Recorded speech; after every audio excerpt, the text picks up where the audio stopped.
Wednesday, everybody. It is April 13th, 2022. I wanted to get on and riff for a little bit and just kind of see what comes out stream of consciousness wise, I guess. I was just kind of thinking about the last video, and I really wanted to have like a focused topic, but it just ended up turning into a mess. And it wasn't really a mess. I think that there was a lot of good nuggets of information that can be gleaned from it, and I think that it fits the overall topic of the channel and the content that I'm trying to create. I mean, I know that the things that I am interested in and talk about and discuss are definitely like very, very niche topics. It's not mainstream type of stuff. There's not a whole lot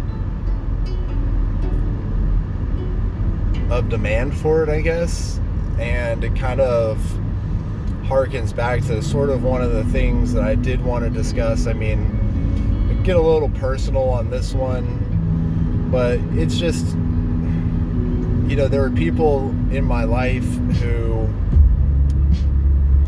they don't want to, well, I shouldn't say it like that. People, they just have the regular perspective.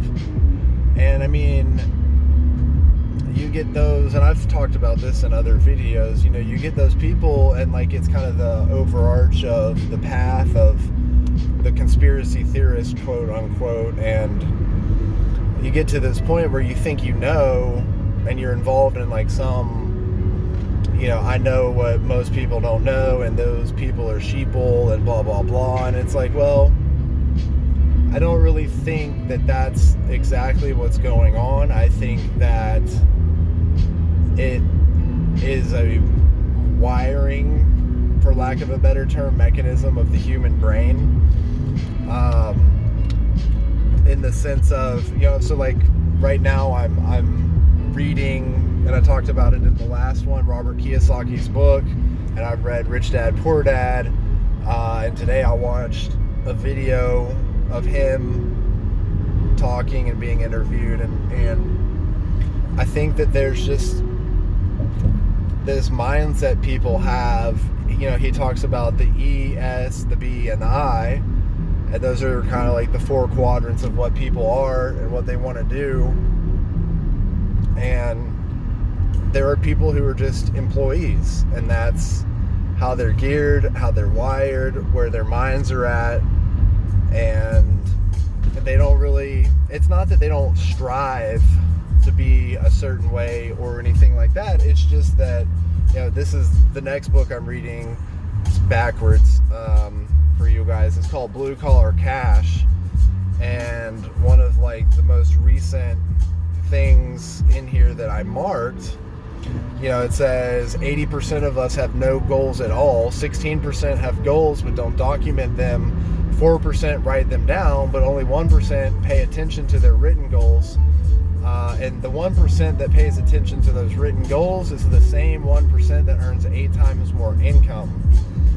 And basically, the study that Dan Zadra took from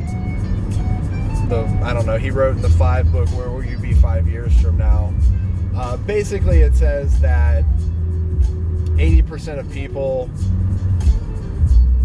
don't care where their life goes or what happens. They don't have written down goals, and I think that that's kind of like why people who would be interested in what I have to say, they get frustrated. We get frustrated with the rest of the world. We get mad at the world. It's just like, wake up. Like, why can't you see what's going on? Why can't you pay attention to what these big corporations are doing? And, here's what's happened historically. And, why is this so hard to see? And I think people truly, truly want to intentionally keep their heads in the sand because they are like Robert Kiyosaki's definition of employee, and they don't want to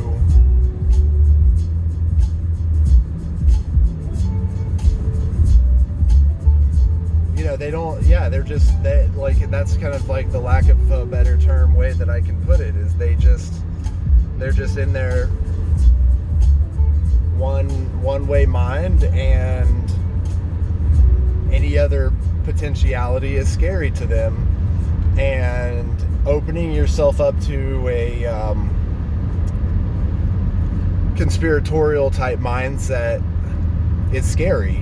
And it means that you take on more responsibility. You have to take on more responsibility for the way that you think, for the things that you say, for the way that you view the world, through the several lenses that you view the world and navigate the world. And you have to know how to handle yourself in several different types of situations, interacting with several different types of people, and this kind of was one of the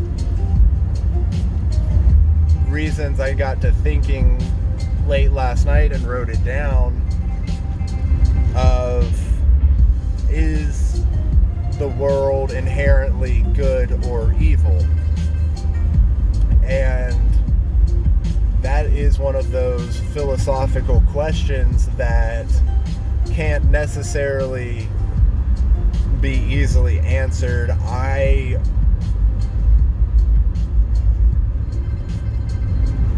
remember either, watching a TED Talk or reading a book. It has a lot to do with culture, good versus evil.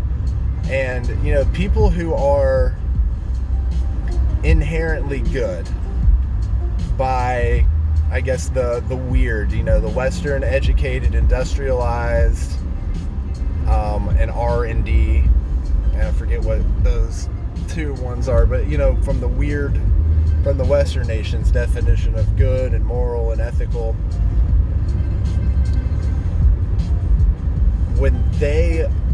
if they are good, then they tend to view the world through that lens. For me personally, I grew up being a very trusting person. I had never been burned. I had never had a reason not to trust somebody or be cautious. I grew up with a family that was a religious family, and so it was always good. And I went to private schools that were religious based, and so there was inherent goodness there. Does that mean I didn't get bullied? Does that mean that kids aren't cruel? Does that mean that I didn't experience a lot of other stuff? No, absolutely not. But that's a different definition. When you're raised in a different country and it's even a different time period, like when the Crusades were going on, we can look back now and we can say, wow, the Crusades, those were not good. People died. That was a bad cause behind the veil of a good entity. And kind of the same thing goes now, and it's a cultural difference. So you have to take that into consideration. Another thing that needs to be taken into consideration is multiple entities. I mean, I think Richard Dawkins with his book, The Selfish Gene, is a good look into how it might work. We are motivated by certain biological mechanisms that we may not understand. And then if you want a more, I say this not to be condescending, but I think Steven Pinker, I got one of his books that I'm about to read, and I've read some of his other works and listened to them on audiobook. Jonathan Haidt, on the other hand, also has a very, very similar book called The Righteous Mind. And I think it's a much more distilled version of how your brain is wired and how your brain works. And if you kind of take all of those and, you know, put them in a casserole and bake them, you're going to get an understanding. And my understanding of all of this is essentially that, you know, with Richard Dawkins talking about the selfish gene and all of these other, you know, him, Rick Dawkins and Haidt, and, you know, we have biological mechanisms that are evolutionarily hardwired into us, but, you know, we have this rationalizing brain that is also, you know, evolutionary, but more recent on the time frame of evolution. And so it kind of rationalizes our reasonings behind certain things. You know, we're at a point where we have great philosophers like Carl Jung, like Jung and Jordan Peterson, who is a living philosopher, and we can go back as far as, you know, Nicomachean Ethics and Aristotle, and, you know, we can even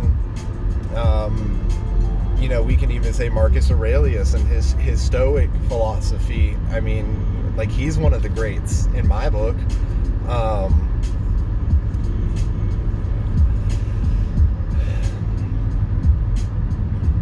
And when you look at it evolutionarily and you think of it like, okay, this is what's happening, and then you start to think of also what's happening when, you know, I love the there's a lot of parts of Men in Black that I love, but I especially love when the Tommy Lee Jones character is talking to Will Smith and he says, no, a person is smart, people are stupid. I would posit the argument that no, a person is good, people can be evil. And when you extrapolate that onto a larger organism, we've got to define organism, right? So an organism needs to eat to survive. A corporation is defined as an entity, as a person, a single entity. And so you can think of the people in it as the cells of the organism in a many way, in a lot of ways. And so this guy behind me has got his foot out the window, and there's a cop that just drove by, and they saw him coming and they pulled their feet in, and they're being retarded. So if you define a corporation as an organism that needs to eat to survive, that means that it needs to generate revenue and it needs to generate profits in order to continue on. And when you get to the point where these corporations are bigger and government organizations are bigger, they need to continue eating, for the metaphorical definition of where we're going with this. And so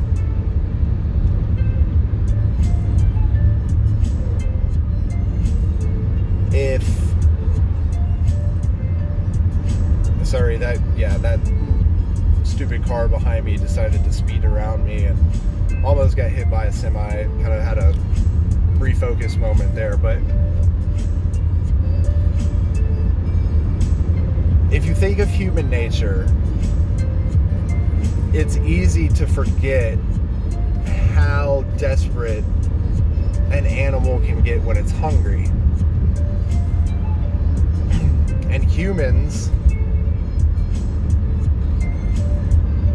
do a lot of things if they have to feed either themselves or their offspring. And it's not outlandish to say, or even be comfortable with the Jungian, right? The Carl Jung, the Jungian idea of the dark passenger, the dark, the darkness inside of you. If you repress, his whole thing was about repression and blah blah blah. But if you let yourself become kind of attuned with that, and put yourself in a situation of, my child is starving and I don't have any means to acquire food, would you be willing to rob the supermarket, rob your neighbor, kill, I don't know, whatever, kill another living animal that's not necessarily what we would consider, I don't know, kill the family pet, maybe, if the SHTF has happened, and I don't know, like, it's terrible to think about, but if you can truly allow yourself to go to that dark place and just accept that you may not like what you're gonna find, but that it's part of human nature, then it's not so different when that turns into a big organization or a big governmental entity. It gets so big and it needs to eat, but how does it eat when it's out of control? And sometimes certain parts of that, whether consciously or subconsciously, do things that and create situations that are immoral or unethical in order to eat. And I mean, that's why the salesman with the slick back hair is a stereotype, that is, even in today's culture, with all you Taylor Swift fans, the salesman with the slick back hair who sold me that Ford. Yawning, popping my ears. These stereotypes exist for a reason, and if your ethical and moral compass is in a certain way or in a certain direction, you may not have any issue with lying, cheating, or stealing to feed yourself and your family. And then you harken back to the books, the righteous mind, the selfish gene, the rationalizing mind. It rationalizes why you did what you did. And I don't know. Right now in my mind, the thing that I'm thinking of is this video that I saw of a Coca-Cola executive being interviewed, and she was being very political, company-wise, like not left or right, but very lawyer speak, I guess, corporate speak.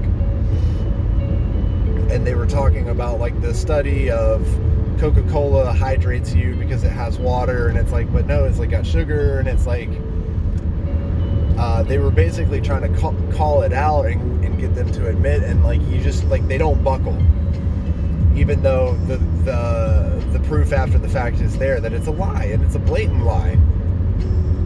But here's this C-suite executive at Coca-Cola lying on camera to the interviewer for the world to see, in order to either A, protect her position, protect the company that she works for, because she is the spokesperson and she's paid to do that, you know what I'm saying? So when people say, I want to believe that, when people close to me tell me that the world is inherently good and people are inherently good, I also want to agree with them, but I've seen enough to know that that may not necessarily be the case. And I just feel like the corporations and the mainstream media, and unfortunately the way that our economy is set up to always generate profits and revenue and grow because of how our fiat currency works, that it means that we're setting ourselves up for, number one, a reset. And there's a reason the Great Reset is kind of a thing now. And Ray Dalio talks about it in his book about principles for dealing with the changing world order. Essentially, historically, long before most people, or would really be studied in school, especially. So it's no wonder that there's a lot of people who don't know this. In biblical times, especially the Jubilee, it was every long-term debt cycle. Eventually debt was just canceled. It was forgiven because they knew that it couldn't go on, and if it did, it was crushing.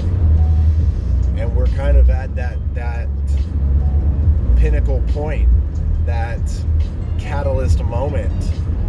And guys like Robert Kiyosaki have thought that it would happen between 2010 and 2020, and maybe it didn't. Maybe it has slowly.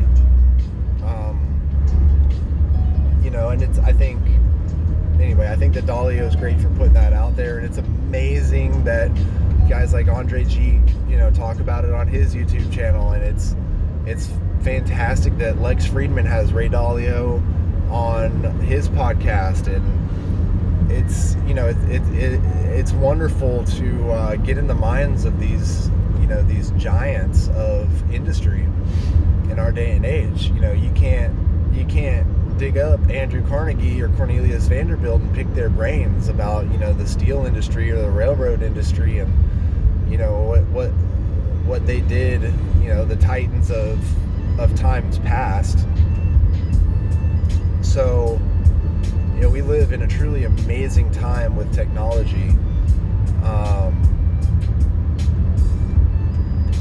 I think that Brett Weinstein and Heather Hang in their book really hit the nail on the head, in the sense of, science and technology is advancing at such a pace that they're not, they're asking, can we?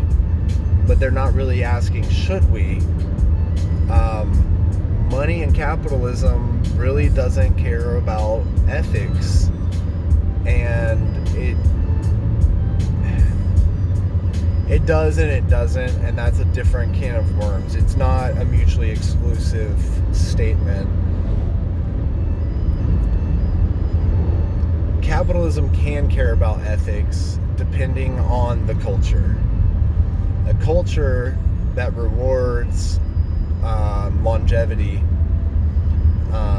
and good corporate oversight or governance, or there's a reason that capitalism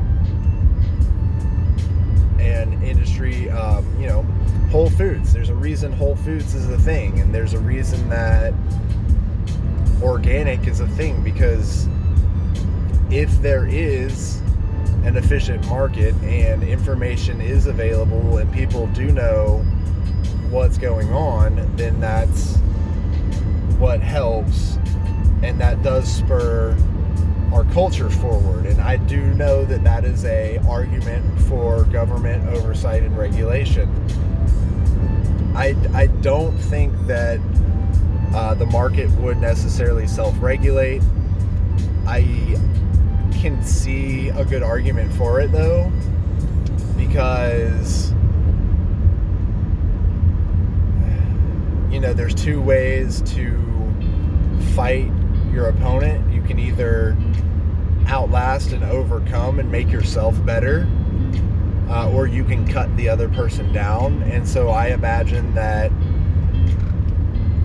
perhaps even with certain laws and things that are enacted, libel and slander and such, if those weren't laws, I think maybe that you would see Pepsi and Coke and McDonald's and Burger King and fast food chains there would be sort of a high road race, because the more that they point out the faults of their competitors and maybe the quality of the food or something like that, then it would be a race to quality, a flight to quality, in the sense of, if they're just gonna point out all this aspartame or all of these, sawdust fillers that we put in our burgers, or this cheap oil that we're using to make our fries with, or the fact that we're injecting our cows with, growth steroid and our chicken, whatever. If they're just going to point all that out, and there are going to be consumers who care about that, and we're losing a lion's share of the market because of that, then yeah, I think that maybe they'll straighten up their act. I mean, you're going to have a portion of the market share who doesn't care what they shovel in their mouth, and then you're going to have a big portion of the market share that actually does care about their long-term health and what they choose to eat. As I think it was Hippocrates said, let medicine be thy food and food be thy medicine. And that's really like the best way to look at it in my eyes. And so maybe the market would self-regulate over time. But we're never going to know, because there is a lot of need for a certain amount of government. I mean, I don't know, maybe you could pick and choose like which water supply you get, but it's not really like one company that's different than choosing a cable company. I mean, because like that's public utility lines, and that's expensive stuff to run, and nobody would be able to afford that or have egresses built into their house and have roads ran and things like that if it was all free market. Getting to choose your electricity company. I mean, while the way that it is now as far as a public utility is concerned, yeah, it creates a little bit of like the government monopoly, but also the government monopoly kind of keeps itself self-regulated in many ways. And I think that, I don't know.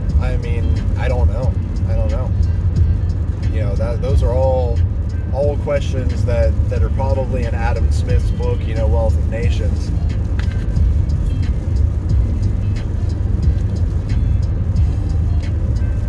But the original question about, is the world inherently good or is the world inherently evil? What is it, Jurassic Park, chaos theory? Life finds a way. Water and electricity both take the path of least resistance.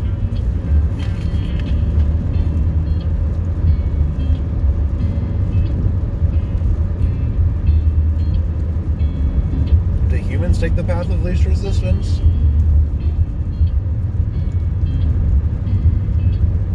Some of us seem to enjoy the struggle, to enjoy the aspect that is the suffering of becoming better. So that's always interesting to think about.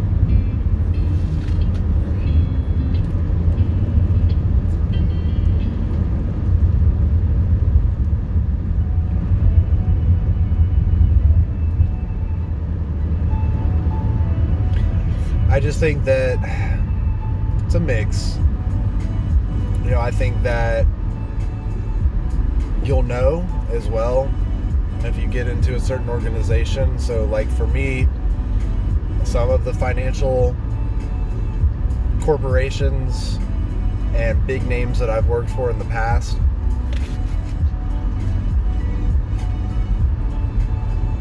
didn't feel quite on the up and up to me. I mean, everyone knows about Wells Fargo.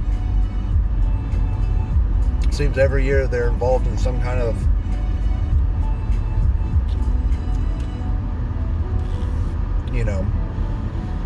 they did this for their clients, or they did that to their clients, and now they're having to pay settlements and blah, blah, blah, blah. So it just seems that, like, the bigger they are,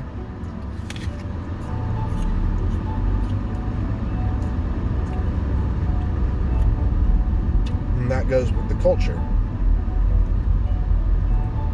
You watch movies like Wolf of Wall Street and Wall Street, Money Never Sleeps, and you Boiler Room, and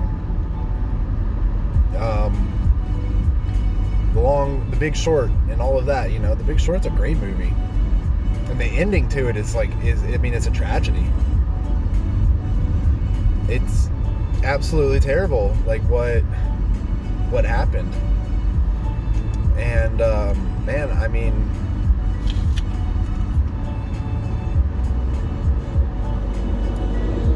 the system's that broke, that broken, not broke. Yeah, the system's not broke. It's too many what is it, fake, the digital shares, the whole GameStop thing,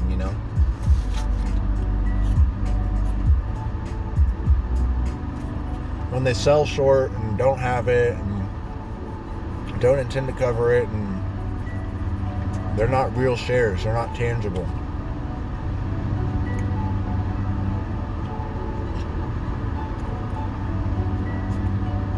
Yeah, I don't remember. I can't think of it right now.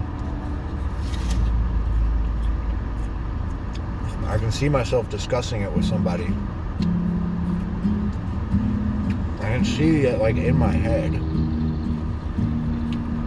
The little phrase. Probably driving some of y'all nuts. Anyway, I do think that there are many inspirational leaders and people out there who do good things because they're inspired to do these good things.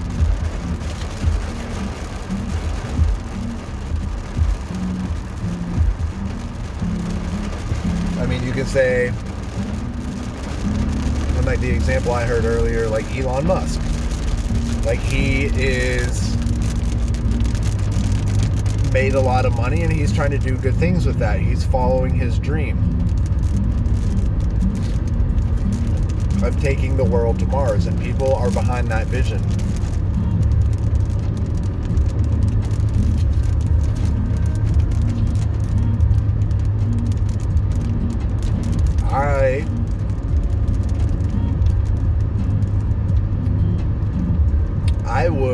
There's a couple of different things I want to do, but one big thing I want to do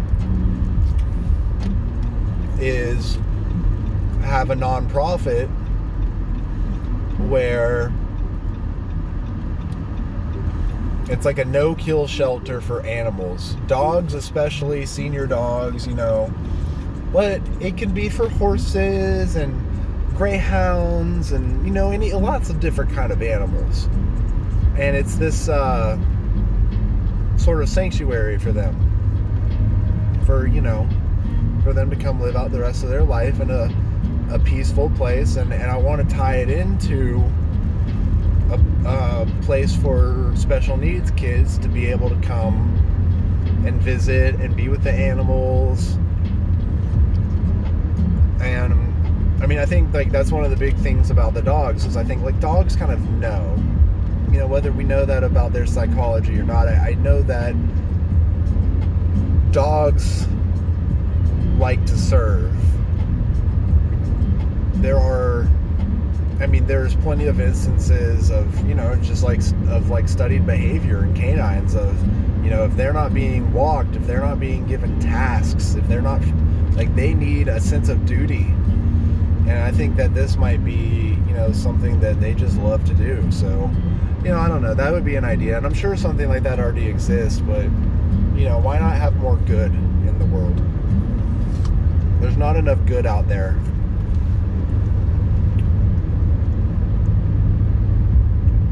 There's just too many people selling life insurance, trying to start up some company for this t-shirt design idea or this musical, this band or that band. They're all about their art and their creativity. They're artists and they're absorbed in what they can. Everyone needs to be a content creator, and that is so ironic, that I'm out here putting out content and trying to build my brand and become more aware. But I guess you got to play the game. But if I could figure out a way to do it, and it's not really about like figuring out a way to do it. Now I'm thinking back to the Robert Kiyosaki video I watched today. Why not just go ahead and do it? So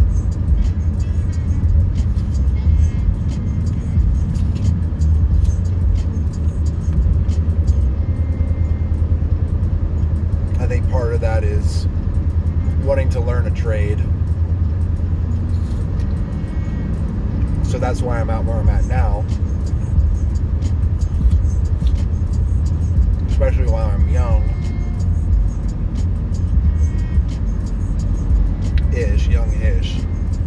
But I have that skill set with my hands. And I don't need to always rely on other people to tell me what needs to be done or how it's going to be done.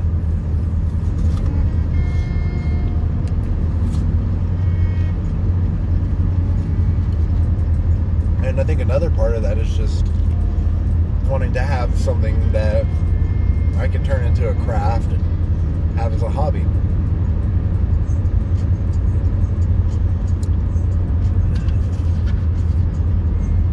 And build really cool lighting landscapes for the dogs. Yeah, that would be kind of like where I'd go in my head with it. If I could kind of do anything I wanted and it was abundantly clear to me on how to do it and how to get there, then that's what I would do.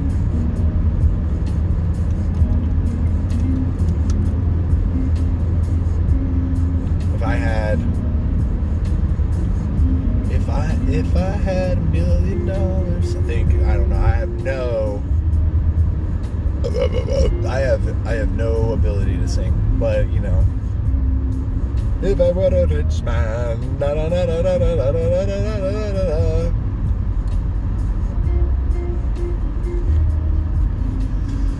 That's kind of where my head would be at with it. I don't know, because I want to keep building my company and have a new company, and I want to keep investing. I don't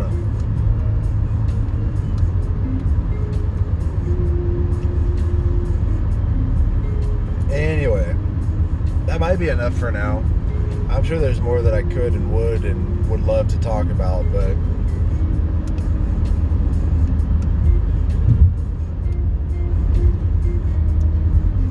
yeah, who knows? I've been looking on Fiverr for somebody who would actually come through and like take chunks of these videos and kind of like create condensed versions of maybe what I'm trying to do. There's also, I really hope, an ability to just run through this and then they can just clean up, number one, the background noise of driving, and number two, find dead space and just eliminate it. Just snip I cannot watch myself. I am scared to rewatch these videos. I might have to start listening to myself, and that might help inspire me further. And I had the idea, I had the shot in the arm this morning to do it. And I was like, man, that would be great if I started listening to myself. I don't have to sit there and watch myself, but I can listen to it and build on it and hear, okay, that sounds good, that doesn't sound good, because there are no doubt a bunch of mistakes on this, and none of it's scripted. So that's another thing. I get little ideas throughout the day, and with those ideas I write them down, and then I do this and turn them into something bigger. So will I be able to listen to myself? I don't know. I need to try, and then that will help me decide what I need to clean up and edit out going forward. And I just really want to find somebody who can go backwards and get all of this stuff and clean up the audio and cut out the dead space. I just don't know if that's even possible. I'd like to think so, but it may not be.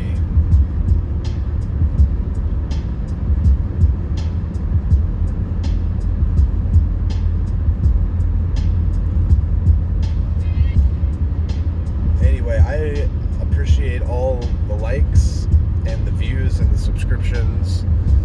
Up to a good amount now, nothing to write home about, but I appreciate you guys. As always, please hit that like button, leave me some comments. That's the one big thing I haven't gotten a whole lot of, is comments. I love comments, because it's going to help me create a conversation and grow this channel to become what we want it to become, because I want to find other people who click with what I'm saying.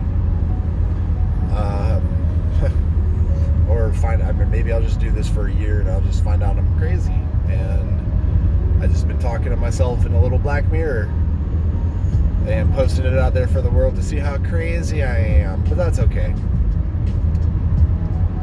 But if I can get some folks, commenting on this, it'll create an opportunity to have, I guess, sort of an oddly formatted conversation,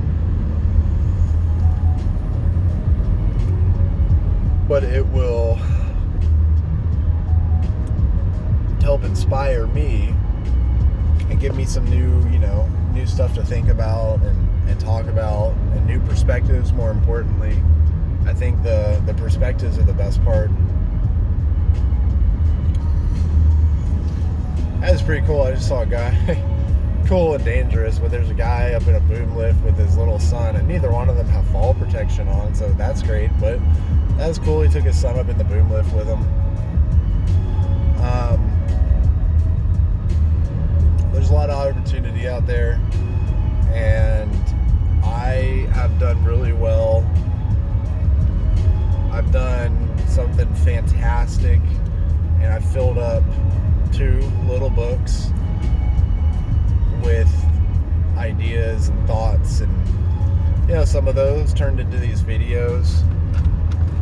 And then I've got got another one here. It's for like note taking on books as I read them. This one's fairly easy to carry with me when I'm reading a book. And then I got this fancy guy, this moleskin that I'm trying to keep in my back pocket, in my back left pocket. I should have a pretty cool business idea.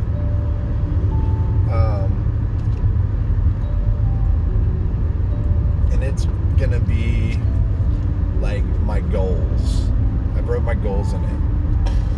I want to be that 1% of people who have their goals readily accessible to them and they review them. And this one's hard. It's a hardback, and you can. And I love the little thing here, so you can kind of keep access to wherever you're trying to get to, or the important page, or the next page that you want to write in. But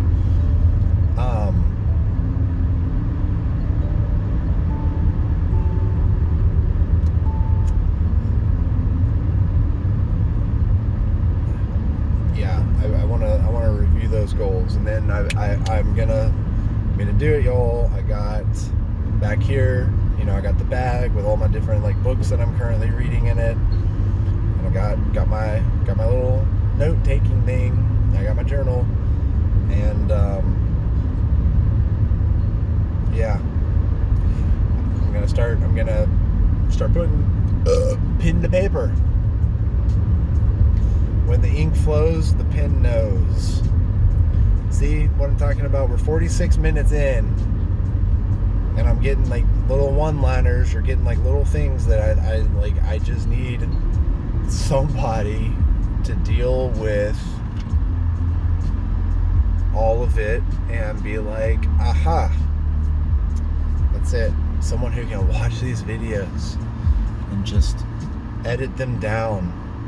And that would just be so phenomenal to me if that was a possibility. If I could just find somebody. I mean, I posted on Fiverr I think a good decent pay for someone to do it, but man, I'm not finding who I want, because I tried something like that before, and it's worldwide, so you can get people from all over the world, and it's not anything other than I think that I need a native English speaker. Well, I need an English speaker who understands nuance, and I just don't know if my message would necessarily get across to somebody. But then again, I'm pretty deadpan.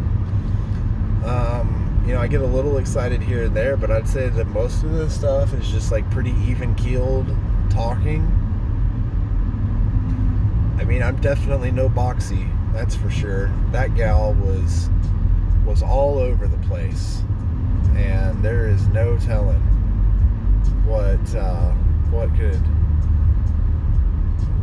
come up if I was actually enthusiastic about some of the things that I wanted to talk about were, and that whole situation. But I can't do it, man. I cannot sit here and I want to get to that. So anyway, it's a prepper store. Like, prepper is in the name, and I think that's hilarious to me. I want to check it out one day.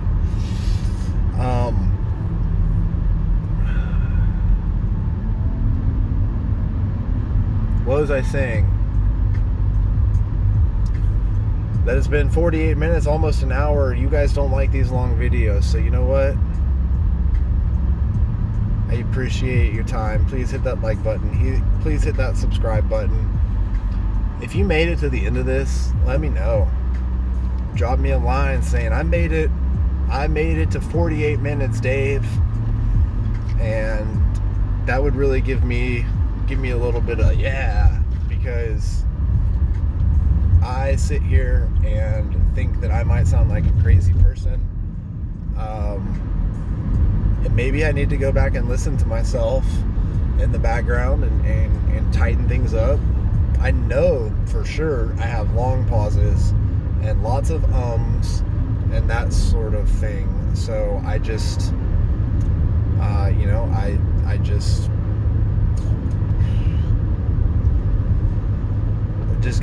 just maybe gotta do it. So anyway, for now, let me know what you think. I think, and I feel like the next one and the next couple of steps for me to take are gonna be sort of, climbing the hill with Dave situation. I talked about that in a couple of past videos. I used to do this on Facebook, and I really should have done it on YouTube. And I don't have those videos anymore because I got embarrassed by them, and I shouldn't have,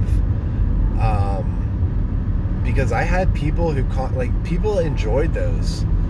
And the world being political like it is, I did something stupid and I made a comment about whatever it was. It doesn't matter what it was about, but it was in jest. And of course, with this hyper offended culture that we live in, where everything hurts and words hurt, that they were like, one person was like, I can't believe you would say that. I'm never watching an episode of Climbing the Hill again. And then it scared me. And I thought, oh my gosh, like, this is a lot of responsibility to put myself out there in this manner. And the way that I approached it was in an idealistic manner. I wasn't going to be able to be flexible with it, and it was very futuristic. It's interesting how it kind of can be seen through my Strengths Finder categories of ideation and futuristic, and gosh, there's some other ones that I don't remember off the top of my head what they are. I looked up that Gallup thing recently, and it was like, I think 2012 when I did it, 2013, 2012, long time ago. Ideation, futuristic, adaptable, and like command, and like some other things. But it was just very interesting how like it was concrete in those, in the sense of like, this is my future and this is how I'm gonna dictate it. But I was so young, and it just got out of hand. But I think that this, if I flip-flop it a little bit and I'm a little bit more open, I can't believe it, here I go again, yawning while I talk to you guys, while I talk to myself. If I'm more open in the structure, and I'm a little bit more willing to let the market dictate how I evolve this channel and the conversations I have, then I think it'll turn out to be much better than what Climbing the Hill ever was. And that was like a very set in stone deal for me. So, and that was like sales based. Like, I thought it would help me get sales, and it's just the whole thing. So that's kind of the idea going forward. I originally was like into prepping, and I was like, man, this is cool. I can talk about my journey and my foray into prepping, and that's still something that's on our radar. It's just not exciting. There's the option I can do and go through my bug out bag like a lot of folks do, and talk about what it looks like with prepping with a child in tow, and keeping up to date on what you keep in your bug out bag when you have to anticipate having a child that may or may not be in your vehicle at the time, and just what that looks like and how I'm approaching it. It could be good because I could potentially have the opportunity to hear from you guys, the community. But right now, we're just kind of trying to bulk up our water storage and our dry goods storage, and it's just not very exciting. And then you guys have seen how it evolved into what it is, and has been up to this point. And now I think we're going to kind of pivot a little bit and talk about a little bit of like motivation and self-motivation and steps to take, and information that I glean, and just kind of be a filter of a lot of the information out there in the world, and selfishly that's relevant to me. It's stuff that interests me, and I just want to put it out there, and maybe other people will find it interesting as well. And so that's kind of where we're at with what we're going to try to do going forward. But anyway, I hope you guys appreciate that. We'll see you on the next one, and have a good rest of your Wednesday.